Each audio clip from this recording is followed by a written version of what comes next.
Hey, how's it going, guys? It's Doorshutter coming back to you with a brand new episode of the Direwolf20 1.20 Modpack. Today is episode 51, and some things are afoot behind me. I lost a little bit of footage. I got into Applied Botanics, and we're going to go over that. So, basically, Applied Botanics is a very simple mod overall. It doesn't offer too much, but what it offers is great.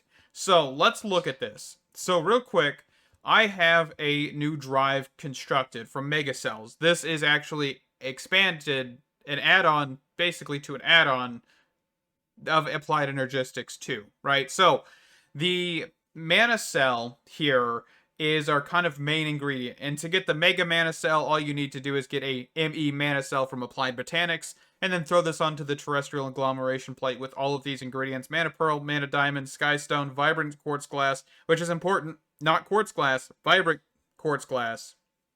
That is a very good thing to know. And then of course, ME Mana Cell Housing, which does require Gaia Spirits. And so I went ahead and I crafted this up, did the Terrestrial Agglomeration Plate to get this next one, which is the first tier of the Mega Cells variations. So you can see here that the 1 million is the very first. The by default normal is 256k, which is the default for Applied Energistics as well, but we can quickly look at that. So there's the 256k, which we could have went with, but I went ahead and decided, you know what, let's go for 1 million. And I've got all of our mana pushed over to this, and we're going to show you how we're doing that real quick here. So I did go ahead and I made a quantum bridge from our base to over here, so we don't have to worry about that. And basically all we're doing, and this is kind of actually not fully set up because I'm kind of trying to think about how to do this, but I've moved all of our mana in here by using what is called a Fluix. Hold on, let me turn this off. A Fluix mana pool. This allows for us to pull mana from our mana cell that we have back in our disk drive, and also put mana in. There's no need for import, export buses, anything like that. And you also can do anything that you need to, just like you're playing Botania default. So for example, you can throw some mana pearls, or get some mana pearls from this by tossing in some ender pearls. Cool. So we've just got the quantum bridge over here giving us links to that. And also there's covers here that go to these mana pools. So we're using these actual Applied Botanic mana pools to get the Elven Gateway core up and operational, because I did move this over into a new chunk, as you can see. So we're able to actually use this Applied Botanics to kind of keep our mana all kind of quote-unquote wirelessly, even though we're connecting it through cables. It's a little bit easier because we can generate mana, say way over there and use it way back at our base, right? So if we had a whole new area or dimension, we could technically use this to generate mana in one spot and then also, use it in another. So that's pretty cool. So, for example, if I wanted to do any more automation with mana, I could do the Runic Altar and stuff like that over in the main base, because all I'd have to do is just run some cables.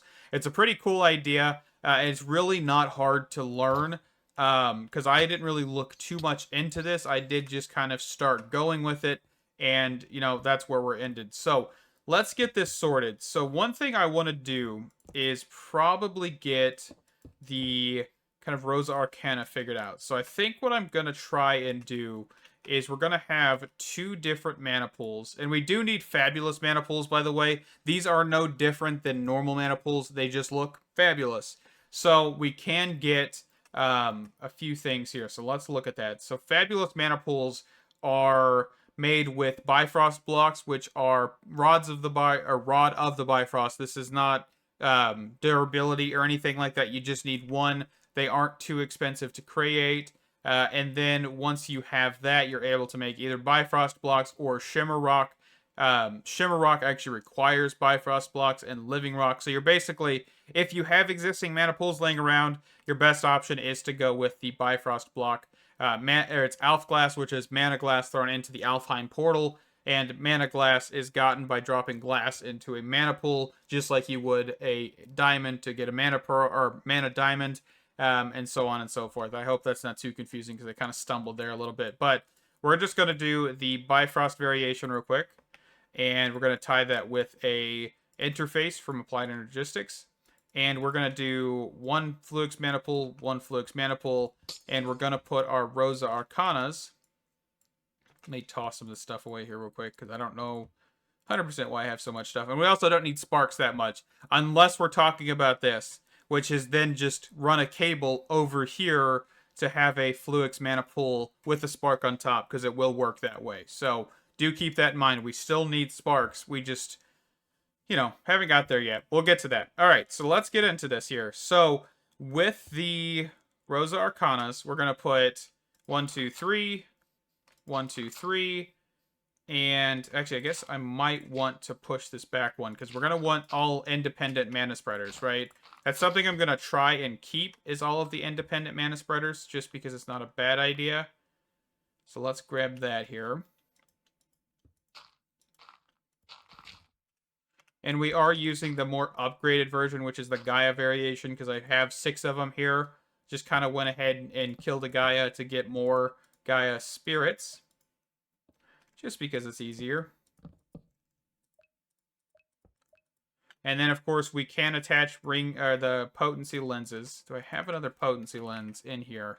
I do not, so I might have to craft another one, which is fine. I'll do that later. Rune of Fire, we'll get to it. Okay, so now if we wanted to make sure these are all bound, we're just going to do 1 to 1. Okay, and if I stand here, of course, it's going to pull XP from me, which is fantastic. The only issue that I see with the Applied Botanics mod is there's no number.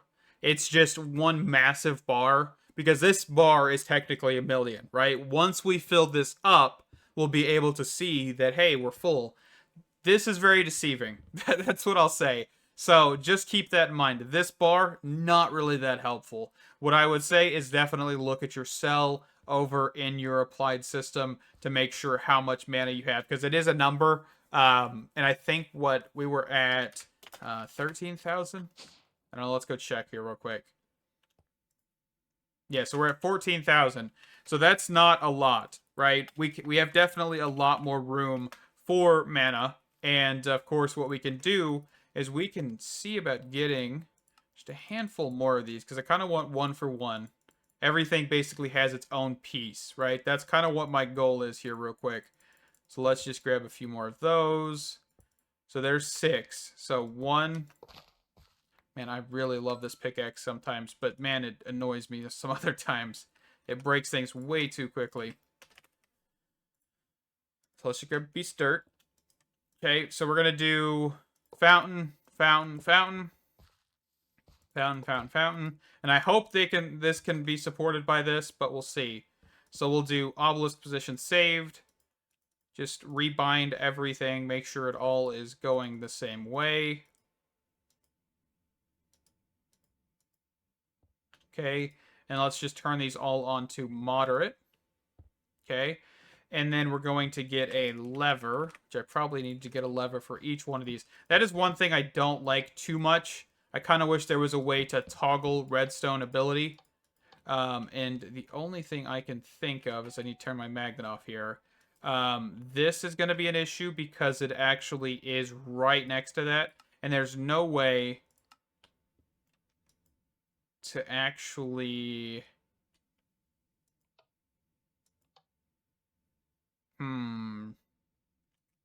Okay, let's pick this up real quick, because I want this to basically be away from here, because it's too close. So let's just do this. Let's grab Create Wrench, Pipe, here, here, and what we're going to have to do is we're just going to have to rebind this. So clear the staff. So obelisk position, target unbound, rebind, all of these. Okay, and that should allow for us to be pretty decent off, right? So we're definitely going to see a lot of these firing, and it looks like we're actually not able to keep the mana spreaders full, which is good, right? That's why these are the best mana spreaders overall. So I'm glad we're seeing that. Okay. So these Rosa Arcana should not be full at all. So I'm kind of curious, can we speed this up to the fast variation? Because it should be able to take it in. So that is awesome. Okay, so I think real quick what we'll do is we will figure out how to get the Fluix mana pool over here. Just so we can do the Sparks thing real fast. Because I definitely don't want to forget about that. Because that would kind of suck if we needed to make Terra Steel. So let's get some cable. So we are just going to forget about running it on the ground. We're just going to run it under here. No covers needed. That is A-okay. We'll just need one cover, I guess, which is right here. So facade, not cover, but still a cover in my opinion. Only problem is actually getting it placed. Is there a variation of these? I mean, we could just do this real quick, can't we? There we go. That'll work. And then dirt. Let's get this filled back in. And then run dirt along here. And then Fluix mana pool. And then spark. Okay. So we also don't need to worry about spark networks, right? We don't need to worry about getting, the spark augments or anything like that. It's purely, hey, if you need mana, take it. It's okay. We have a system full of it, right? So that's definitely what's going to be adding some very good, useful things here overall. So let's see. So if we wanted to make a piece of Terra Steel real quick, let's unshrink. So Terra Steel. To make a piece of Terra Steel, all we need is Mana Steel, Mana Pearl, Mana Diamond. So Mana Steel, which I think I have a few pieces of. Let's see, because I made blocks instead. So Mana Steel, Mana Diamonds, Mana Pearls. So if we were to do this, so drop, drop, drop, this should work seamlessly, right? There's no issues other than just, making sure we have enough mana to continuously do this.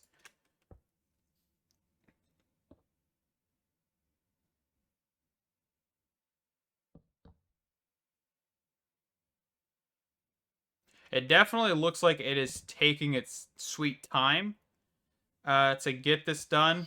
So it's a little slow.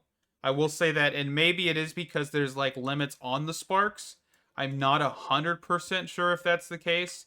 I don't think any augments actually speed that up. So that might be a thing where maybe having like 3 or 4 mana pools here might make things better. Not 100% sure about that though. So a little slow on that, but hey, it works, and I'll take it. Okay.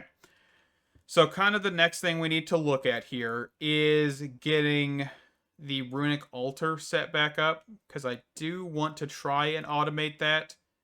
The problem is the Runic Altar is just a pain.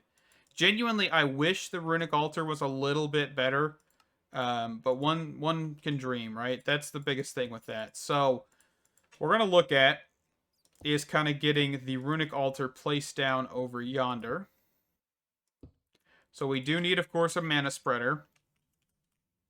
We're going to see about upgrading this mana spreader to another tier and placing it here, placing the Runic Altar here, and we'll just make sure that's bound.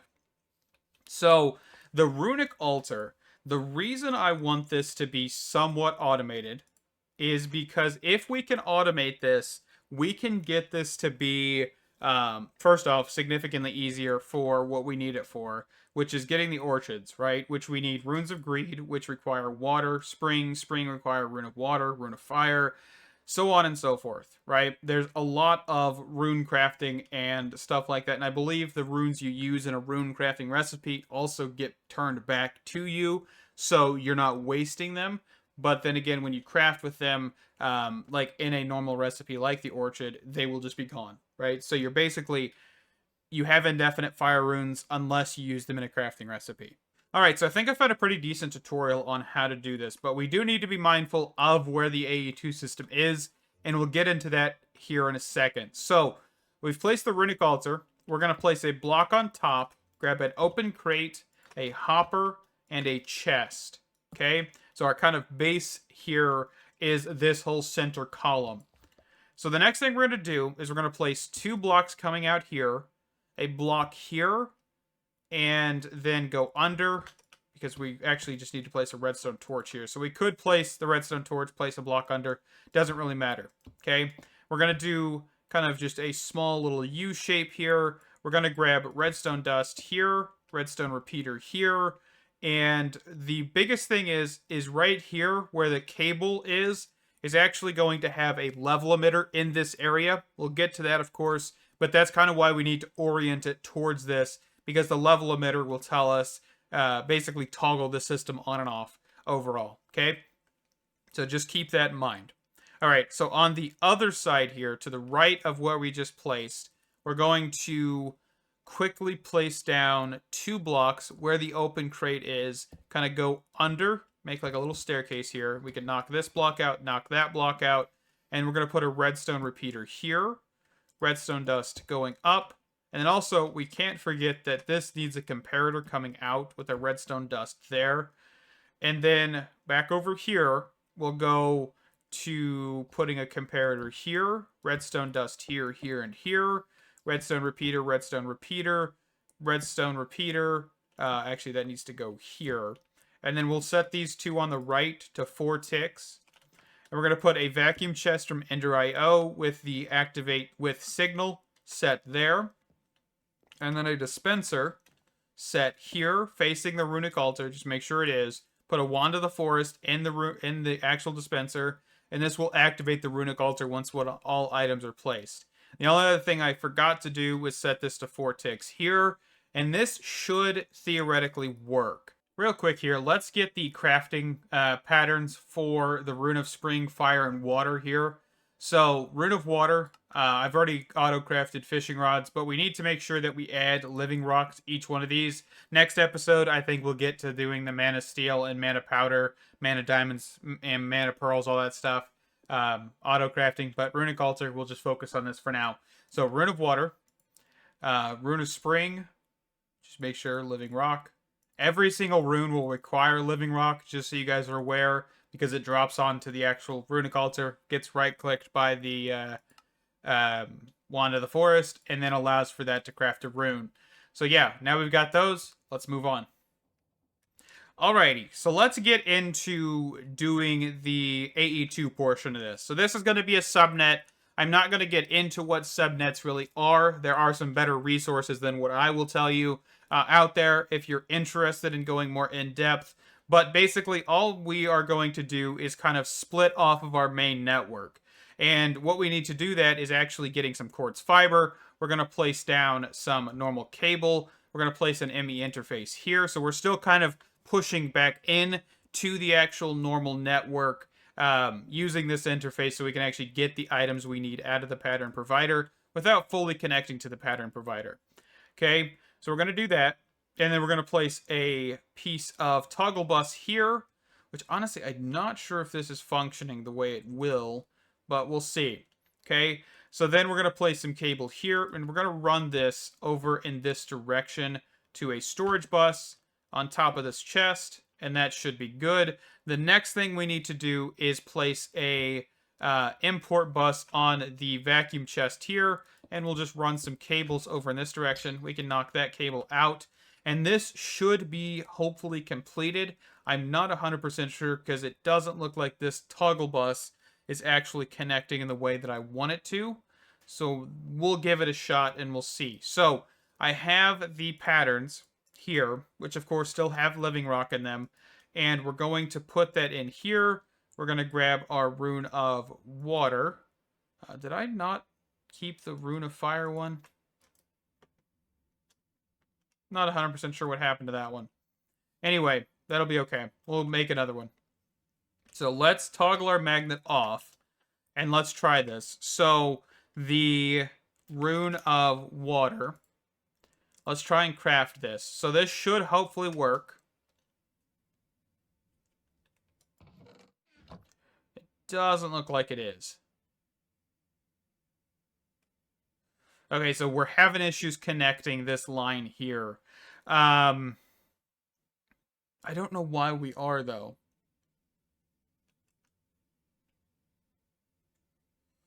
You know what? Let's give it one shot here. Let's try one thing. Let's see if it makes a difference if our cable comes in from this direction here.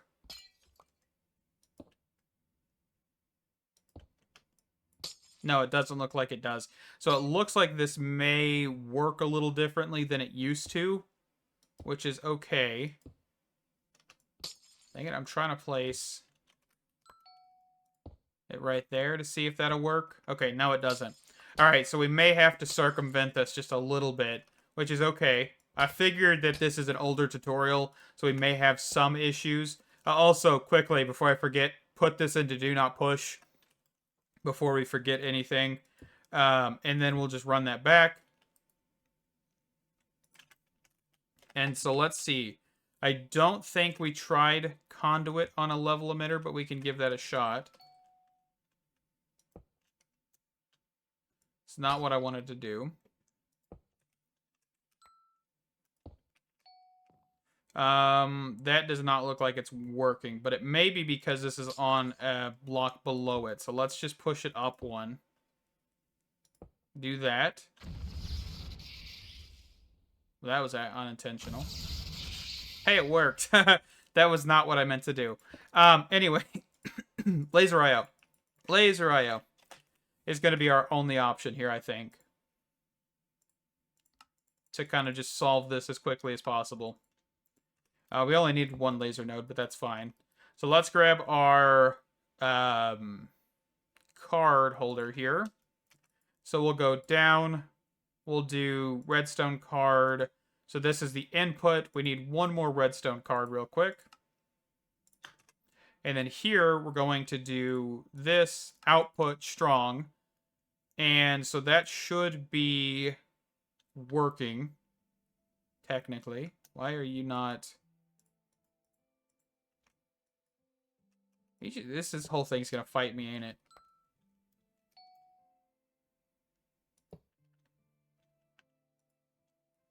Redstone card. Okay, so that is working like it should. And what we'll do is we will just kind of butcher this by doing this, because I don't feel like changing this cable too much. So input, and then we'll just grab our laser wrench and put that here. Connect those two. That's definitely not the best solution. You could probably just place the cable over in this direction, but I'm just going to do it this way for now. That should solve things. Okay, so Rune of Water. I'll go one more time here. So everything should fall. Everything should go. We have the living rock placed, and that is that. And then that should be back into the system, and that is fantastic. Of course, if we wanted to, we could probably throw some acceleration cards on this import bus here. So we might as well. That should be too bad. So let me get the Rune of Fire, and we'll try shooting off a Rune of Spring real quick.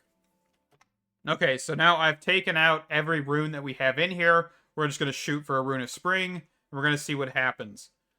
So we're shooting for a Rune of Fire right now. So this should be the Rune of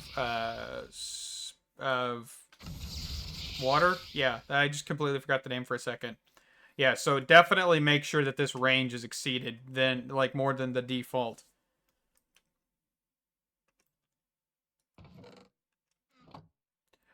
What are you doing?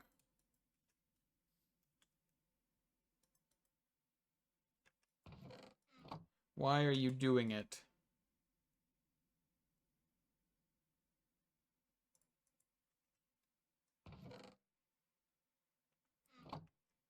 I am not 100% sure what just happened.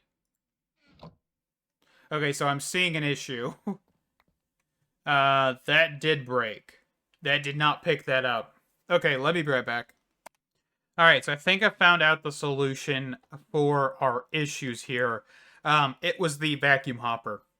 So the vacuum hopper apparently has some issues where the redstone signal isn't long enough.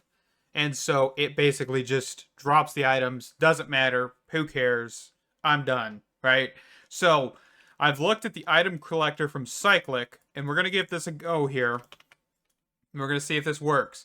So there are some quirks with this item collector, because you need to make sure that you're actually doing this right, which is like making sure you're up, because you want to make sure that anything on top of the Runic Altar, on top of these comparators, redstone pieces, and also on top of the dispenser are picked up. Now you could just put a block on here, but then that still leaves the potential of the Runic Altar having items on top of it. So you just need to have that idea. So just turn it on the up direction, make sure that the height is of 1 instead of 0, which will just do 1 base level. And then of course kind of just see where your area is, and if you can do a 7x7 or 5x5. I'm just going to go with 3 because I have a big enough area where stuff shouldn't be picked up. And if it is, oh well. So let's give this a swing here. So Rune of Spring, next, start. Let's turn the outline off real quick. So this is the Rune of Fire. Okay, so this did not pick up. So we're already having issues. So let's just toggle that to make sure it's up more. That's fine.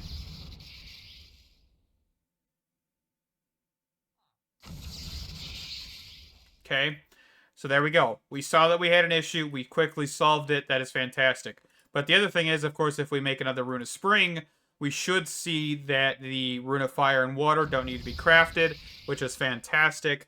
And then so this should craft, should complete, and pick up everything. Okay, so we just had to make some minor adjustments. I believe this video, this video I'm looking over here on my left monitor is over a year old for all the mods 7. So it is quite an old pack. Things have changed, and we've kind of figured out what has changed and how to fix that. Okay, so now I think we're kind of going to get close to wrapping this up. One of the things is we do need to get more pattern provider, just patterns in general, and also a better provider. If you wanted to look at this, we do have the Mega Cells pattern provider. It is only for processing patterns. Do keep that in mind. But this will allow for us to have more.